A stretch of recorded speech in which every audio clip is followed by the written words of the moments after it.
only sources of water harvesting, they are also sponges in the land which absorb excess water during floods. And if we look at the experiences of recent floods in urban India, the Mihir River in Mumbai a few years ago, the fact is you've blocked the outlets of the river at different points by encroachments. You are not allowing the water to naturally flow and exit from where it must exit, then it is bound to enter your homes, and that is the experience that we are having repeatedly across the country. So the understanding of drainages is as important as the understanding of the possibilities of water harvesting. This is part of a watershed approach. It's not only about water harvesting, it's also about exit of water in a regulated and well-defined manner, which was naturally there. And the fact is we do not regard the economy as an integral element of the larger ecosystem. That is why we give rise to these kinds of problems, because we don't respect the ecosystem within which we plan our development. On September 6, 2014, the Madurai bench of the Madras High Court directed the government not to grant layout approval or building plan permission on lands located on water bodies. In 2013, the Supreme Court directed Kanpur Dehat district to check encroachments on the water bodies in their jurisdiction, and the Rajasthan High Court in 2012 also came down heavily on the state government over illegal allotments and encroachments in the catchment area of water bodies. My point simply is the court should not need to do this. This should happen through executive action, through popular participation. We must resolve not to do these things. The misfortune of this country increasingly in many areas of governance is that the courts are having to intervene rather than either the people or the government taking the initiative to actually protect what must be their own priorities.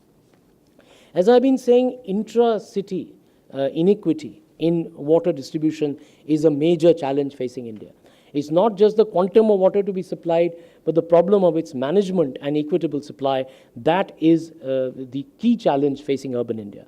In the NSS 65th round, we get the data that 53% urban households only have individual water connections. So what we need to do is to cut the length of the pipeline to reduce the electricity and the pumping costs and the resultant leakage that happens in these large systems. The minister, I was very happy to note, it was alluding to this fact repeatedly. And we need to cut the costs in transportation of sewage as well by decentralizing the systems. So I think if we focus primarily on management and distribution, a lot of what we are seeing as major unsolvable problems can actually be resolved. I'm very happy the minister also was pointing to the fact that the huge costs that are involved in the kind of new scenario for urban India that we are planning.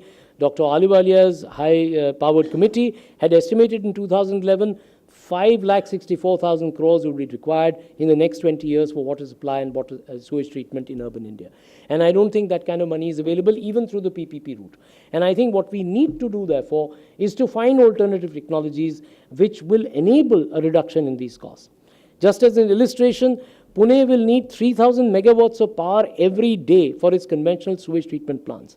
And this would daily release 3,000 tons of carbon dioxide into the environment, which the minister was talking about, which nationwide, if you project this, and this is a work done by Sandeep Joshi, unfortunately he passed away, but we have Sayali Joshi here today who will be making a presentation on these elements of new technologies. Nationwide, it would be 120,000 tons every day. Untreated waste left in water bodies will lead to increase in the greenhouse gas emissions, mostly due to generation of methane gas in enormous quantities. So I think the fact that we require something else in the technological space is absolutely worth recognizing. And the good news is that we have innovative work which has been initiated where anaerobic, microaerophilic and aerobic processes for organic pollution treatment and nitrate and phosphorus removal have been tried out, and in the presentation you'll be hearing later today, these will be described in detail. All these processes occurring in different treatment units separately create a cumulative effect in the soilscape process for point source pollution or the green bridge system for non-point source pollution. This will be described by Sayali later. And what is good is that it has been already successfully tried out in the College of Military Engineering in Pune, Udaipur's Ahar River, the Buddha stream of the Satluj River in Ludhiana, and the Rasulabad Ghat complex in Allahabad. So we have success stories, and I think they need to be now mainstreamed nationwide. But in order to be able to do all of this, which we are planning, we need a framework of participatory planning and capacity building, which is required, without which I think none of all this will be possible. The first step in that, and the paper has a very detailed outline of this whole process, the first step, I believe, is the strengthening of the data baseline. We are so weak on the fundamentals. You know, when we talk of setting up PPP projects, and the minister was speaking about that, the major challenge for a company coming in is that they have no idea of what lies beneath the ground. What is the baseline from which we start? And unless we strengthen the data baseline and make investments in that, we are not going to be able to plan any of these things that we are talking about. Then building a strong framework of participatory planning, involving the citizens of the cities to be active participants in this process is extremely important. It's important, as Arun Lakhani has been pointing out, and you'll have a presentation from him on Nagpur, the fourth P in PPP is extremely important. If at all you're going to have PPP, the experience, there was a recent article in The Economist summarizing PPP worldwide. We have a very, very discouraging record so far. And so I think we must learn from that experience. If we really want to have private investment, there are very conditions under which only that will become possible. And we need a strong participation from the people and from the urban local bodies. And for that, as Dr. Ahluwalia was pointing out earlier in the morning, you need to build capacities of the relevant stakeholders. If they need to partner with anyone outside their own domain, they need to have the capacities which will enable them to do so. Today, we have neglected. We have had the 74th Amendment passed more than 20 years ago, but the capacities of the urban local bodies remain where they are. The JNNURM placed great emphasis on it, but I'm afraid the progress has been very, very unsatisfactory so far. So we have to make a tremendous pitch for building capacities of urban local bodies, without which none of what we have spoken so far is really going to be possible. And my final submission in the paper is that what would be most useful would be to focus on local river systems. This is what would energize the kind of citizens' participation and the ULB participation that we are talking about. And in the paper, examples are given of the Khan River and the Nag River. You'll be hearing from both the officials from Indore and Nagpur who are here in good strength. And I'm really happy to see the enthusiasm that the cities have shown towards this proposal, that we make Indore and Nagpur the focal points of work carried further forward, building upon what I have presented in my paper.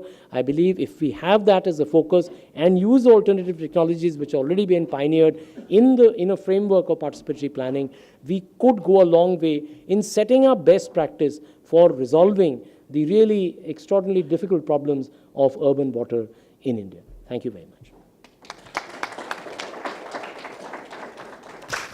Well, friends, you'll agree this has been an excellent presentation on an issue which is consuming our minds and hearts across the country. And we could not have found a better person than Dr. Mihir Shah to have spent his time and energy in getting us started in this direction, which is so crucial. And again, we could not have found a better person than Arunabha Ghosh. It's normally very difficult to get good people together. So when I mentioned to Dr. Ghosh, who is the CEO of the Council on Energy, Environment and Water, that we really would like to have him as a discussant. Of course, like any person in his position, he had multiple things lined up, but it was very gracious of him to have accepted our invitation to come and kick off the discussion. So you have about 10 to 12 minutes in making your comment. Thank you. Good morning, friends. First of all, many thanks to Dr. Ahluwalia for inviting me to speak here today. When she called me up, as she was mentioning, my institution, CEW, is dealing with another issue of urbanization this morning, which is on heating, ventilation, and air conditioning. As you can see, this is not an ideal kind of energy efficient and by extension water efficient management of internal ambient conditions in our urban setting. Nevertheless, my colleagues are better at that work, so they are continuing with that work. I will join them in a little while. I am deeply grateful to you for inviting me, and even more so for having the opportunity to get the preview read of Dr. Shah's paper. If you thought that presentation was stimulating I would strongly recommend you to read all 102 pages of the document. Despite its length, the lucidity with which Dr. Shah speaks and writes itself is extremely encouraging in the space that we're engaged with. So the difficult job for me is to try and comment on something that is already as extensive and comprehensive. So I'm just going to make some very basic overarching points and touch upon a few things that jumped out of the pages for me, rather than kind of go in a kind of linear manner in discussing the paper. I think of all the things that are in the paper, the three issues that for me are critical in terms of the paper's contribution. But before I state those three issues, I want to emphasize on the title of the paper itself. It's very clear, it talks about urban water systems. And it's this absence of the systems approach to understanding not just urban water, but water issues overall is what is one of the critical reasons why we are in the situation we are in. But having looked at that system, the three main contributions of the paper are as follows. Number one is this extensive 6x4 framework that Dr. Shah has put forward. The 6 types of kind of hydrogeological systems that we have in the country, and how they then map across several cities, and that database of at least 150 cities and towns is extremely useful, how they map across this stage of development of the cities, from the nucleus to growth to expansion and agglomeration. The second major contribution I find is this emphasis on the groundwater blind spot, as Dr. Shah calls it. We've certainly been discussing groundwater and its crisis in India extensively, and there are many in the room who are far more expert than I am on this subject. But funneling that attention specifically in the urban context is perhaps needed. Even as in one part of the paper it mentions, even where cities claim to be surface water secure. And the third major focus is on the participatory mechanisms and the emphasis on wastewater and decentralized systems. Again, these words have been discussed in the context of water management in India for some time, especially in rural areas, whether it's the water user associations or a range of social enterprise-based interventions in rural areas. But again, trying to focus that attention on the urban side is very useful, and it's worthwhile investigating them further. So in the remaining about 9 minutes, or rather 7 minutes or so that I have, I just wanted to raise a few questions that emerged. Number one is fairly basic. Even when you look at that 4-stage growth of cities, I counted them, I think from your sources, it amounts to about 6,166 cities and towns. Now, the census actually equally has these awkward definitions, in which it counts 4,041 towns plus 3,894 census towns. So there are these statutory towns plus census towns. Now, the issue as sort of urban water systems managers is, where do we begin to draw the line? And you have, Dr. Shah, very rightly said that those lines are increasingly getting blurred. So it's not so much of a criticism, but an issue for all of us, that how do we decide even what is our point of investigation? Number two, which is related to this and which you've highlighted significantly, is the status of slum areas. And you mentioned that in terms of the overall global situation, in terms of population living in slums. As some of you might be aware, later this year in September, there will be the Sustainable Development Goals that will be announced, even though the world has not entirely met the Millennium Development Goals, but we want to now have another set of goals. But the management and service delivery, as Dr. Ahluwalia, you were questioning the Hon'ble Minister, service delivery in slums is going to be an important one. Now, the question is, how much are we counting the not just the aggregate issues of water quantity and quality in urban areas, but